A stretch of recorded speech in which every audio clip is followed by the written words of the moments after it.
ಅದರ ಪ್ರತಿಫಲ ಇವತ್ತು ಈ ಪರಿಸ್ಥಿತಿ ಬಂದಿದ್ದೇವೆ.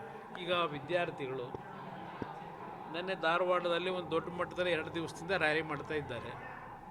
ಸುಮಾರು 76,000 ಶಿಕ್ಷಣ ಕ್ಷೇತ್ರದಲ್ಲಿ ಹುದ್ದೆ ಖಾಲಿ ಇರತಕ್ಕಂಥದ್ದು.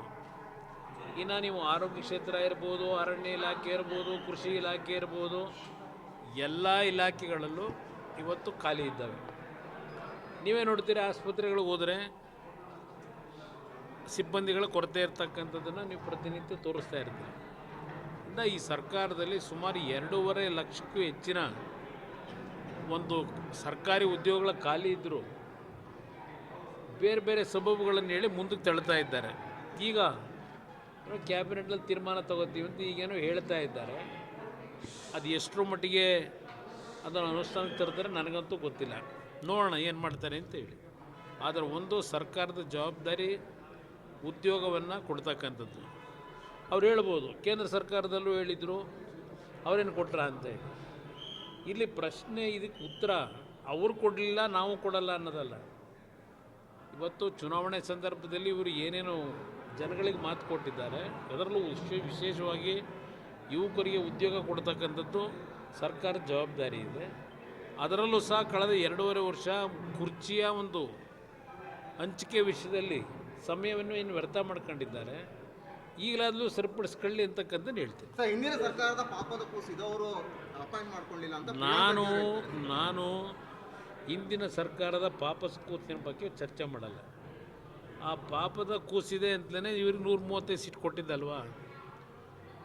ನೀವು ಯಾತಕ್ಕೆ ಪಾಪದ ಕೆಲಸನೇ ಮಾಡ್ತಾ ಇದ್ದೀರಿ? ನೀವು ಇನ್ನೊಂದು ಡಬಲ್ ಇದರಲ್ಲಿ ಹೊರಟಿದ್ದೀರಿ ಪಾಪದ ಕೂಸ್ತು ಆಗ್ತಕ್ಕಂಥದ್ದಕ್ಕೆ. ಅದರಿಂದ ಅವ್ರ ಮೇಲೆ ಹೇಳ್ಕೊಂಡು ಕೂರೋದ್ರಿಂದ ಏನು ನಿಮಗೆ ಉಪಯೋಗ ಬರಲ್ಲ. ಜನ ನಿಮ್ಗೆ ಓಟ್ ಹಾಕಿದ್ದೆ ನೀವು ಒಳ್ಳೆ ಕೆಲಸ ಮಾಡಲಿ ಅಂತ ಓಟ್ ಹಾಕಿದ್ದಾರೆ. ಅದಕ್ಕೆ ಹಿಂದಿನ ಸರ್ಕಾರದ ಮೇಲೆ ಹೇಳ್ತಾ ಕೂತ್ಕೊಂಡ್ರೆ ಅದಕ್ಕೆ ಸಮಜಾಯಿಷಿನ?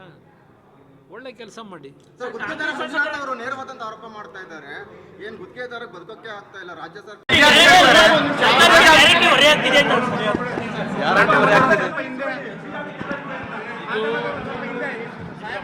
ಕಳೆದ ಚುನಾವಣೆಯಲ್ಲಿ ನಾಡಿನ ಜನತೆಗೆ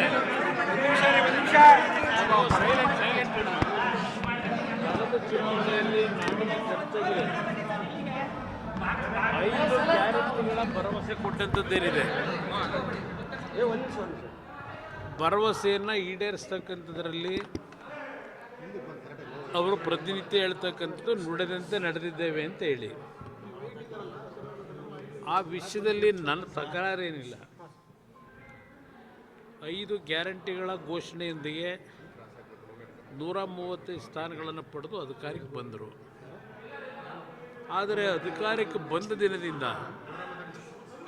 ಗ್ಯಾರಂಟಿಯ ಯೋಜನೆಗಳ ಬಗ್ಗೆ ಚರ್ಚೆ ಮಾಡಿದ್ದು ಹೊರತುಪಡಿಸಿ ಅವರಿಂದ ಮತ್ತಿನ್ಯಾವುದೇ ನಾಡಿನ ಅಭಿವೃದ್ಧಿಗೆ ಪೂರಕವಾದಂಥ ಕಾರ್ಯಕ್ರಮಗಳನ್ನು ನಾವು ಕಾಣಲಿಲ್ಲ. ಇಲ್ಲಿ ಇತ್ತೀಚಿನ ದಿನಗಳಲ್ಲಿ ಅವರ ಪಕ್ಷದಲ್ಲಿರ್ತಕ್ಕಂಥ ಕೆಲವು ಹಿರಿಯ ನಾಯಕರು, ದೇಶಪಾಂಡೆ ಅವರಿಂದ ಹಿಡಿದು